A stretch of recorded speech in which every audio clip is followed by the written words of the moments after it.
Hi, how you do? The rain is falling, but I'm at Jamaica College, one of the most prestigious high school in Jamaica. This is Hope Road. I'm at Jamaica College. And I'm gonna interview a very important person. He's the middle and long distance coach, Mr. Dwayne Johnson. Join me later. Hi, wherever you are in the world, welcome to Island Up in Sport. I'm so excited today. I'm in blue because I'm at the home of the Blues, Jamaica College. Yes, I'm at Jamaica College, Kingston, Jamaica. Remember, I told you we are happening. So we're in Clarendon, now we are in Kingston, Jamaica. You may never know where we are, right? And I have with me, I'm gonna say, the best middle and long distance coach in the Caribbean, Mr. Dwayne Johnson. He is the man responsible for the middle and long distance track and field in Jamaica College.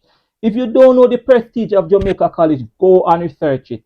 It's one of the top high school in the English speaking Caribbean. Mr. Johnson, welcome. Thank you, sir. Yeah, man, it's a long time. Long time, 20 years. Long time. Me and Mr. Johnson go back way back, you know. I tell you a story. Mr. Johnson, I knew him from GC Foster College, right? And he came there, and his name, I can't remember. While others were getting other name like the grub name, I can't remember no other name but manager. This man was a manager from early. As a Yes, matter sir. of fact, you were the manager of this GC Foster track team while you were A student. a student. Right. Tell me about that, Mr. Johnson. All right, so I came to GC as a student. Right. Right. I was also a national field hockey player. Yes. You're a national field hockey player? Yes, man. A lot of people don't know that. No, we have to talk about that later. So, Yes. yeah, but I was a national field hockey player. Mhm. So I came to GC for two things, really, Right. to pursue education in sport. Mhm. And also play national, play hockey for the college. Yes. So lo and behold, I would have known Michael Clark from my 2 years or 1 year here at JC. Right. And so he was a lecturer at the time at GC Foster. So Mr. Johnson, let's get this now. You're a JC pass student? Yeah, man, I came here for 1 year, sixth form. Oh, you did sixth form here? Yes. This is where you met Mr. Michael Clark, Yeah, because man. Mr. Clark was lecturing at GC. Right. He was lecturing at GC, Right. but he was coaching JC track team at the time. Yes, with his son Sekou Clark. And Right. Sekou. So I was in sixth form with Sekou, Clark, David Coombs, which you David, know. yeah, man, Right. yeah. Yeah, man. So I was in that. Oh, you were there right now? Yeah, man. Okay. Your early years. Let me get to your early years. Did you do any form of track and field, what sport and so on? You look like a book person. Well, yeah. Yeah. Well, funny enough, I'm a sport. I've been a sports fanatic from I was young. Yes. I grew up in a community called Swallowfield, which is backdoor stadium, right? Okay. So it's hard. You can't go up in a community. Any and ball not kick love your sport. ear. Anything, any ball, any goal Any score, any race start, anything. Champs are going on your ear. Yeah, man. So it always spoke this interest. So Okay. every time I go over, miss it from the yard, man, I wonder where I'm gone. I remember my first ever track meet. Yeah. I'll never forget it. It was primary champs. Yeah. Right? I was about 6 years old at the time. Didn't reach primary school yet myself. Mm-hmm. And I said, no, man, what kind of excitement this? We need to go see what I'm going. Down in the national stadium Yeah, of man. Jamaica. Yeah, man. Yeah. So I stole out of the yard, go over to the stadium. Didn't have any money to go in, obviously. Yeah. So I saw this tall brown gentleman who I now know as Brian Smith, who is the current assistant secretary of the J3. J3. Was at the gate with security. He run a track meet too. Brian Smith is involved in a track meet. Yeah, man. Yeah. Douglas Forest. Right. Yeah. So he was at the gate Right. with some security, and he said, "What you doing here?" Mm-hmm. So I said, "I'll come to watch." Yeah. So he said, "Who you come with?" I said, "By myself." So I come at the stadium. Yeah, man. So he actually wanted to turn me back, but then he saw my interest, and he said, "All right, you know what? go in. Make sure you don't give no trouble, you know. Yes, man. And, Go and, in. and make sure as soon as it finished, you go straight home. Yeah. And I said, okay, sir. I remember it vividly. Yeah. That is when I fell in love with track and field. That is when you fell in love with track and That field. is And when it I come fell in love with track and straight through. Straight right through. What other things you did before you reached GC? Remember, as I said before, you were the manager of the track team as a student. Right. What So, other things as did I you... said before, I was a national field hockey player. I attended Mona High School, which have a very rich history in field hockey. The hockey field is right. Right. Obviously, right? My coach at the time, Basil Cunningham, who is a former GC first student as well himself, was a national coach as well. And so actually gained that name manager from high school. Right? You gained the name manager from high school. From high school, because my fascination with sport, my fascination with sport, would have me, you know, it's like I was a PE teacher. I actually lived in the PE department at Mona High School. Oh, so you were around this sport, team going on this and... So Basil Cunningham saw that passion in me. Right. My mom had another vision though. She wanted me to be a doctor. Oh. So academics, you know, right. So she wasn't too keenly interested in the sport thing, because she figured, boy, that's just a distraction from what she wanted me to achieve. Yes. Right. I remember when I passed common entrance, my first choice would have been Arden I at the time. Yes. JC would have been my second choice. And when I passed from Mona High School, she was very disappointed. Very disappointed. All right, because because she's like, you know, you said you were going to Harden or JCS, you don't even pass at that time. You know, and she make a big fuss. And she said, you know what? I'm not even going to seek any transfer for you. Know. You're going to Mona. You're going to go there and do your schoolwork. Yeah, go for Mona. You know? So I went to Mona and I was doing very well in school. I maintained a 90 on average right through fifth form. And was all the time battling for first place, second place. At the time, there were ranking positions in classes. Yes. And I was always battling with a female. I remember her vividly. It was Tamara Swaby, right? Up. You and her. Yeah, me and her, right? So I was doing my so she was more relaxed now. Right. So this is when now I get to know dive into my passion, sports. So I tried out for every single team at Mona High School. Track team, volleyball team, table tennis team, football team, cricket team. Everything. Yeah, man. You know? Lo and behold, my coach tapped me on my shoulder and said, son, you're not as talented as you hope, you know. Oh my. But I love your passion and I love your energy. So here's the thing. Come and help me out. Okay. But he found out though that field hockey found something in my little talent that I had. Yeah. That was useful. Yes. And so played field hockey at club level very young. Made get national call up twice. Made a national team. Yeah. You know, I actually managed every single sports team coming out of Mona High School. So you're the manager, the man who gets every single sport, mobilize everything, make sure all the equipment that everybody needed for training. If we didn't have it, I'll engage the school administration. School administration said I don't have money, I'll engage the parents. So as you said, you were the manager before you reached GC. So when I knew you as manager, you get that name at GC?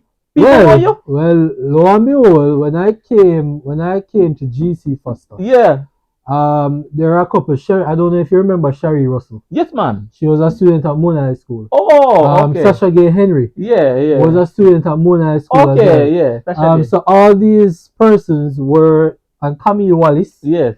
Who was also, so all these persons knew. Familiar with you. Familiar with me. You're the manager. Such a level of respect for me based on what I used to do at Mona High. And so when I came to GC though, you know GC, no matter what you come there as, if you don't prove yourself. Yes, man. The name not gonna stick. Can't just come and call your manager. Exactly. So even grubbing, I never got a name, strangely enough. Up to this day, nobody knows Because even my seniors, you know, for some reason, there's disrespect because I'm the type of person, as you know. Yeah. I'm not a selfish person, Right. so I am always trying to help everybody. Help and calm this Right, calm it, right. Yeah. So I had that presence, so it's like, why, what we call this, brother? Yeah, You know? because what I'm So, saying, I can't remember up to this day. right, Mine, I won't say it on camera, but my name stick on me. right, When you see me, right, once a GC man see me, my right. name stick. I So, don't know me and you in this, and I don't know. I just know you as manager. so Dennis Cole, Yeah. who was our grab master. Yes, man. The great Dennis Cole, Right, the soldier man, just up a night. right, right. Yeah. So he actually, for some reason, developed a relationship with me, and he knew Camille Wallace, Right. because Camille Wallace was a year ahead, Right. and Sasha Gay Henry as well. And I said, you know this man? Him say he used to go Mona too. You know him? And they said, yeah. What him name? Manager, man. A manager. Manager? Yeah, man. A What do you manager. mean manager? So they explain everything, and they say, really? Yeah. So I say, whoa. So I say, all right. Manager. Manager. You're manager. And that name stick. Stick right through. Right through. And so I got involved with the track team. Yeah. Mr. Michael Clark knew that I had interest in track and field because when I actually was here at JC, one and two time I would come and watch training and I would introduce myself to him and tell him who I was, and him say, okay, all right. So you know, so he remembered me when I came JC. And right away he said to me, boy, I need a manager. Yeah. And I heard so much about you, so come and help me out with the program. Right. And then I don't want to put this on record, but I believe you're the first manager of the track team because you didn't go out there and see anyone as a manager. Well, I wasn't the first. Yeah. Conrad Parks. Oh, Conrad Parks. Yes, Conrad Parks actually was the first manager. Conrad now of netball fame. Right. Yes. So he was the first manager there. And then he was leaving GC. Oh, yeah. Right. So I didn't know that. Right. So you know, introduced me to Mr. Clark introduced me to him. Right. And told him to show me a few things and tell me that I was taking over. And so I got involved. But boy, I must tell you that that it was one of the best experiences I've ever had. That experience. A lot of what I would have learned about managing would have happened at GC. Really. GC never had funding. No persons who inherit what is there now is in what I call a luxury. But in your time. But in my time, funding was minimum. But you have to come up with things. Even to get gears. I remember I went to Mr. Murray, Edwin Murray at the time, and I said, sir, Intercal is coming up and well, we need gears. And Mr. Murray looked at me and said, manager, well, you're gonna have to figure that one out because you're the manager. Yes, man. So I said, all right. Great Edwin Murray. Yeah, man. So all right, no problem. So I said to myself, you know what? I grew up learning how to cook and all of this. So I said, I'm gonna have some cookouts. Yeah. On Fridays, because people always complain, boy, so the food not enough on Fridays. On Fridays, man. So I said, all right, I'm gonna do some cookouts. Get a jerk pan, jerk some chicken, fry some festivals. So students who were on college and campus for the weekend was able to enjoy some jerk chicken and festival. I remember vividly raising almost $1 million. Yeah, man. From that little, from that little thing, to get gears and all those travel, the pens is coming pen relays and all those things. I raised so much money to get that. I remember vividly, and Mr. Clark was saying, boy, I have never ever had a manager that is so played such an integral role in this part. So that is where I got that type of experience. Yeah, did you coach anywhere before GC? Before JC, sorry. Well, I was in America for quite a while. As you know, I would have left GC. Yes, you didn't finish. You actually leave before. Right. So because my dad had filed for me, and my mom happily jumped on that opportunity because She didn't want me to go to GC. Yeah, okay. She wanted me to go to UE. Okay.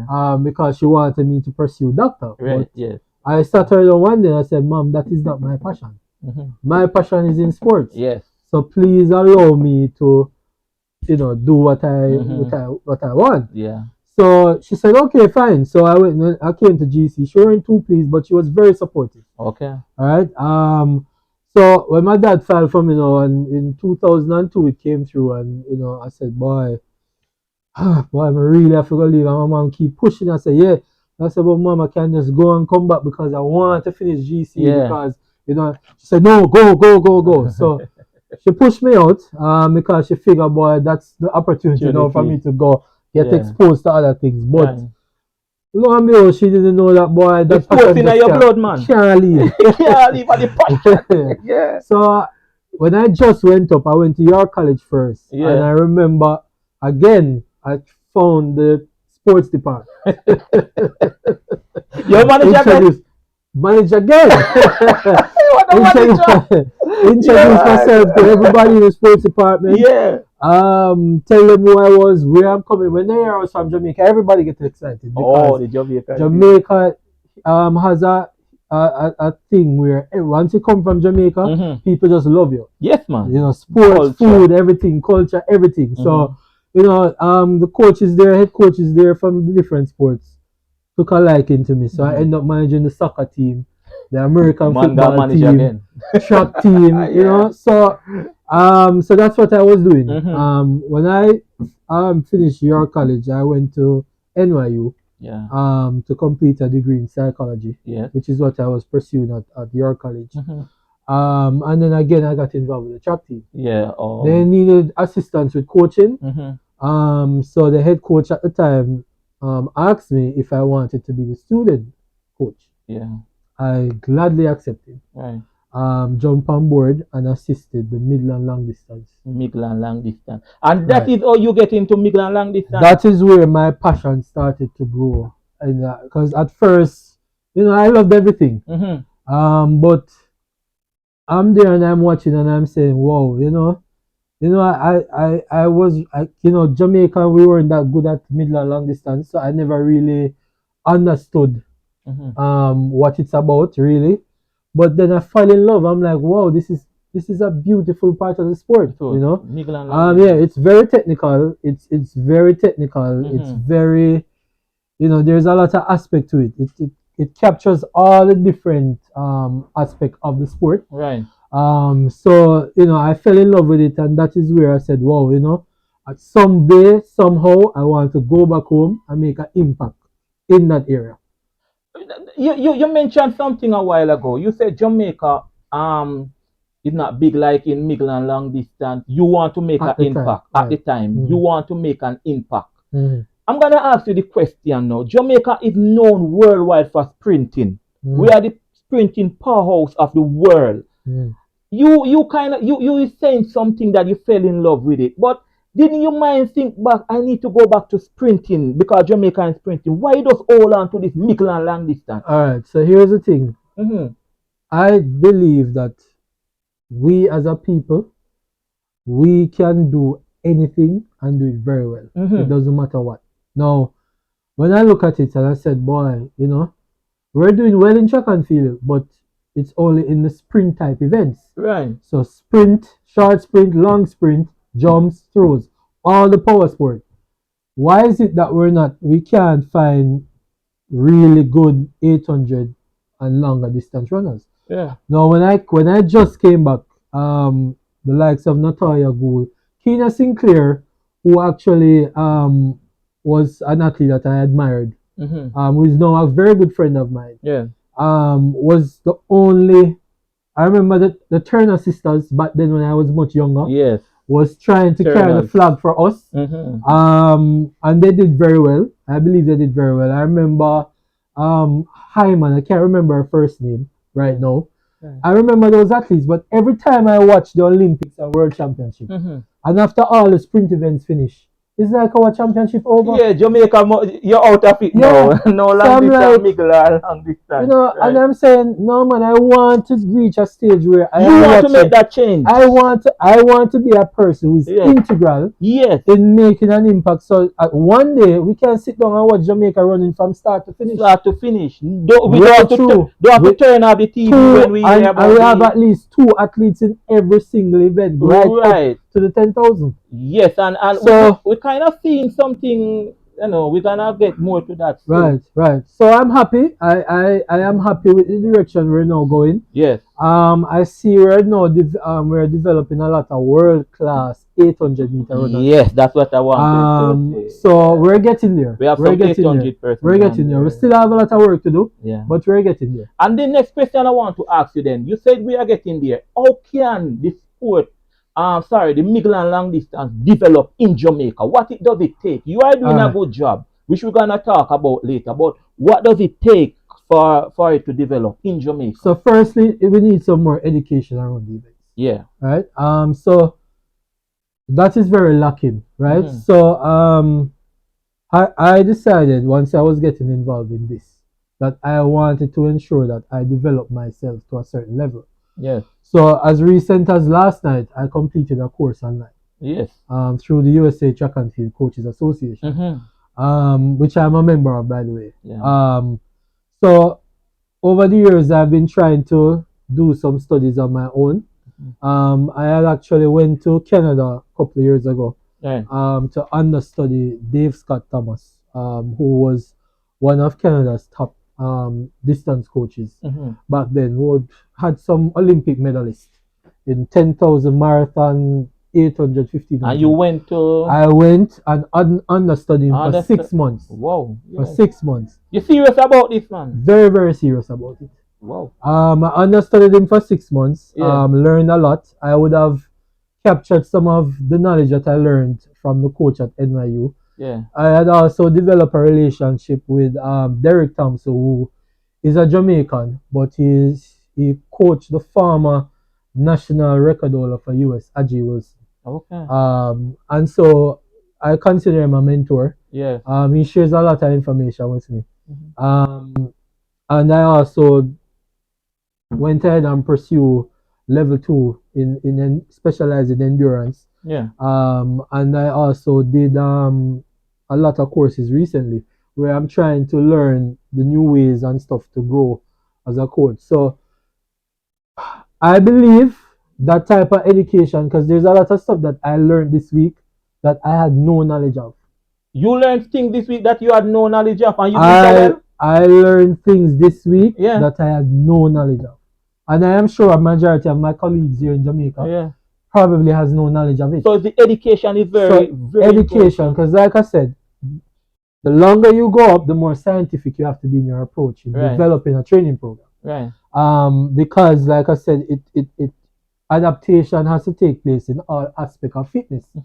You need your aerobic, you need the anaerobic, you need the strength, you need the power, everything. So, but it's how you go about developing these various things. Yeah, that is the key. Mr. Johnson, is it that the Jamaican coaches in track and field, most of them when they are studying, they go to the sprints? Yeah, it's more attractive. Naturally, it's more attractive. Everybody will talk about the fastest man, but not everybody will talk about the strongest man. It's strong, yeah. Right. So in the era where Usain Bolt was dominating, you had a gentleman named Mo Farah, who was doing exceptionally well. Yes. You had the Barber girls, sisters, who were doing really well. Yeah. But most people spoke about Bolt. Right. So because of that, a lot of coaches kind of lean towards that. And to be honest, I wouldn't say it's a lot easier, but it's easier to coach. Sprinting events are easier to coach. Okay. Middle and long distance is a little bit more technical. It's a little bit more, you have to have a lot more patience. Right. And time for it. So, and that's the thing, you know. So somebody's looking at, okay, well, I can make 180,000 US dollars off one athlete in a month running sprint event. Okay. It's easier to coach. Yeah. Okay. Easier to coach. Shorter distance. Why am I going to waste my time on a more technical event, which truthfully, a lot of us Jamaicans too don't like to do anything too long. Yeah. So that Attention psychological block, span kind right, of. right. So that psychological block is also a factor. Yeah. But how much of us can really sprint? How many of us can really be a sprint coach at that level? Right. Eventually that market is going to get too much. So why not now try and get other people now focusing on these other events, so that Olympic and World Championships in a few years time we can see 2 Jamaicans in all events, medaling and all that stuff. All right. So you mentioned coaches education, right? Is it that the J3 ever call on you to like for seminar and things like you think you could do a seminar because it seems like you are more advanced in the middle and long distance area for Jamaica and a whole. So what I'm saying is they have ever call on you or do you wish to share your knowledge? I have never get a call from them regarding education.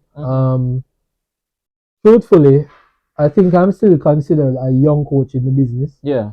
One of the things with Jamaica is that they like to see consistent positive results over a long period of time. When you look at the Maurice Wilsons and the Steve Francis and all these coaches who would have been in the business quite a while before they get the level of respect. Long time. Long time. I remember when Maurice Wilson just came to GC. Yeah. I was already at GC, and I was introduced to him. Mr. Clark had retired as the new coach. Yeah. Mr. Murray had introduced me to him as the new coach now for the track team. And I remember when he just came to GC, that's when he started doing well at home with technical. I remember his first championship was his first year as a student at GC first. Okay. And then he started to reel off championships after championships after championships, until the national body realized that this is an asset. So let's and what he is now. He's a head coach. So I am not in any rush.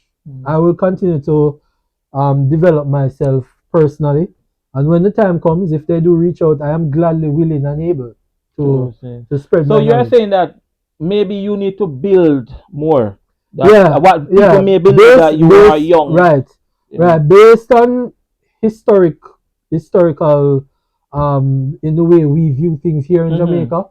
That is my personal opinion. Too young now. Give him some more time. Yeah. That's my personal opinion. Yeah, that's your opinion. Yeah. All right. You have done well at Champs. I want you to give me names now, and if you have any middle or long distance record at Champs since you have been at JC, just give me some names, some outstanding persons who have performed at Champs because of you as the coach. Okay, so every time I want to mention 2 youngsters who really would have helped my program skyrocket to our next level. Yeah. Javon Blake, who actually equaled the Class 1 boys 800-meter record. Funny enough, that record has been on the books for almost 30 years. And he equaled.